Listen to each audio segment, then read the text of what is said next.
आई पड़े अंधा होत भुजंग, ताकि कौन गति जो नित नारी के संग रे भाई, नित नारी के संग। हुजूर महाराज जी अपने भक्तों को बहुत चाहते थे, उनसे बड़ा लगाव था।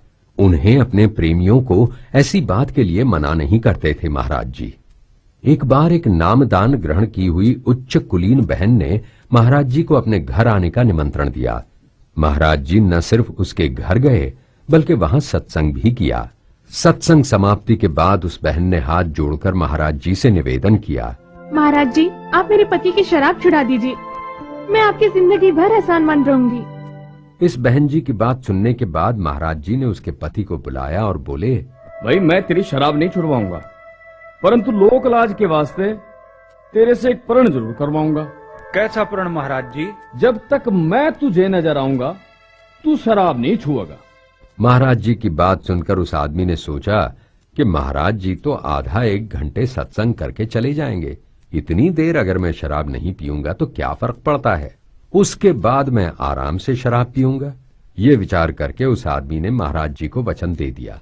इसके बाद हुजूर महाराज जी प्रस्थान कर गए और सायंकाल होते ही उस सज्जन ने शराब की बोतल निकाल ली, परंतु जैसे ही उसने बोतल को मुंह से लगाना चाहा, उसे बोतल में साक्षात महाराज जी का स्वरूप नजर आया। महाराज जी की ये लीला देखकर उसने बोतल फेंक दी और कभी भी शराब न पीने की कसम खाई। इस प्रकार हुजूर महाराज जी ने अनेक लोगों को नशे से मुक्ति दिलाकर हजारों परिवारों को आबाद किया।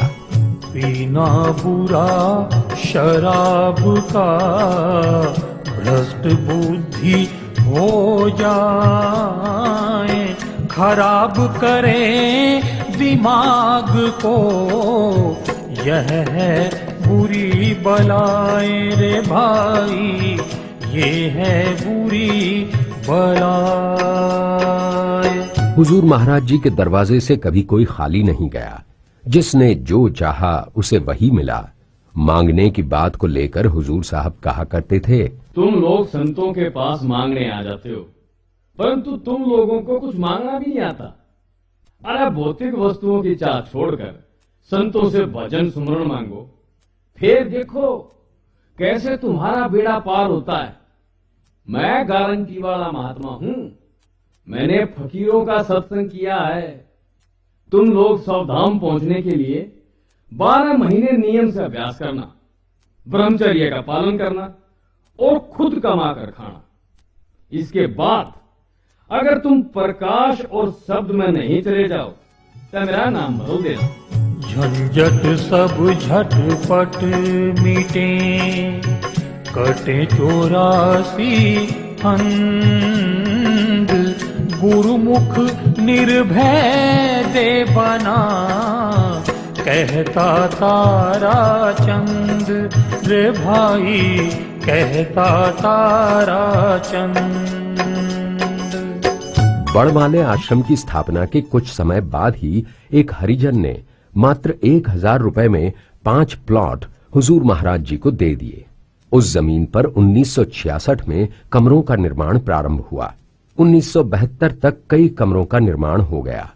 1976 में संत निवास बना और 1982 में बड़े हॉल का निर्माण पूरा हुआ।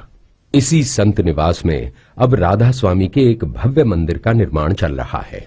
इतने बड़े कार्य का पूरा होना ईश्वर की कृपा के बगैर असंभव था। इसी वर्ष आश्रम की जमीन में 500 मन चने पैदा हुए थे।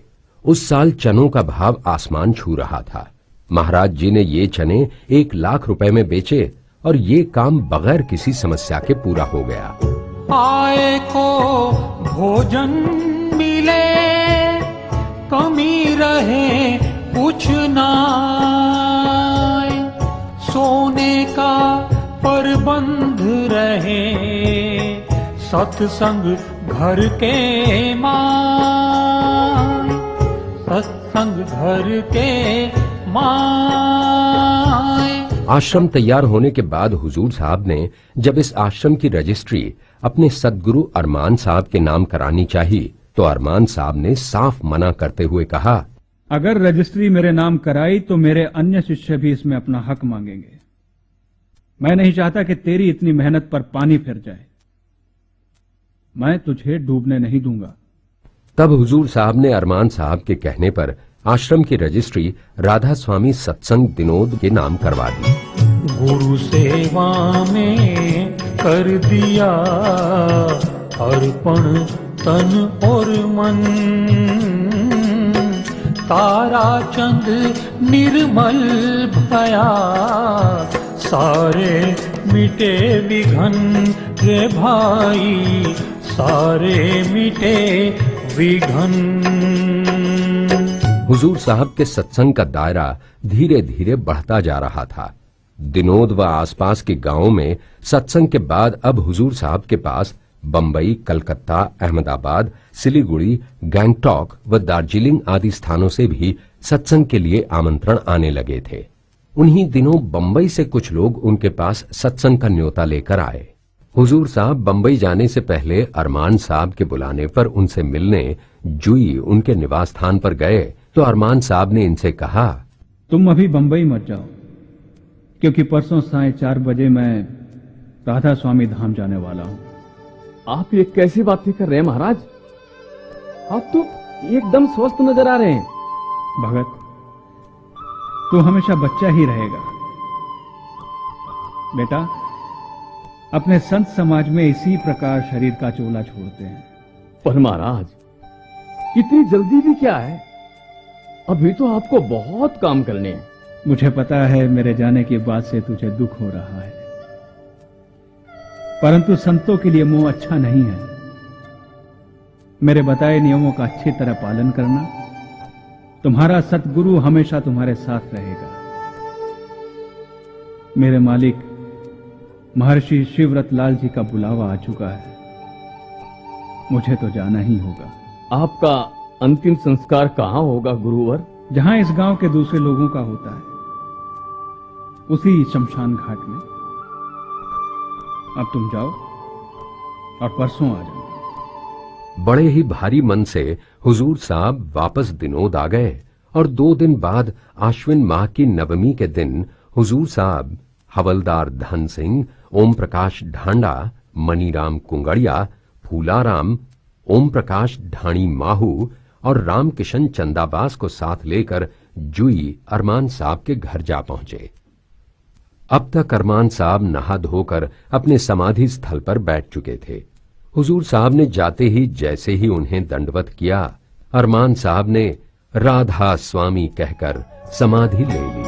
सतगुरु का नाम है गए अनामी धाम, इस जन्म में राम सिंह पूरा कर लिया काम, पूरा कर लिया काम। अरमान साहब का अंतिम संस्कार अगले दिन 10वीं के दिन सुबह 8 बजे करने का निश्चय किया गया। रात भर तेज बारिश होती रही, परंतु जैसे ही सुबह के 8 बजे बरसात एकदम रुक गई और अरमान साहब का अंतिम संस्कार होने के बाद फिर से बरसात शुरू हो गई।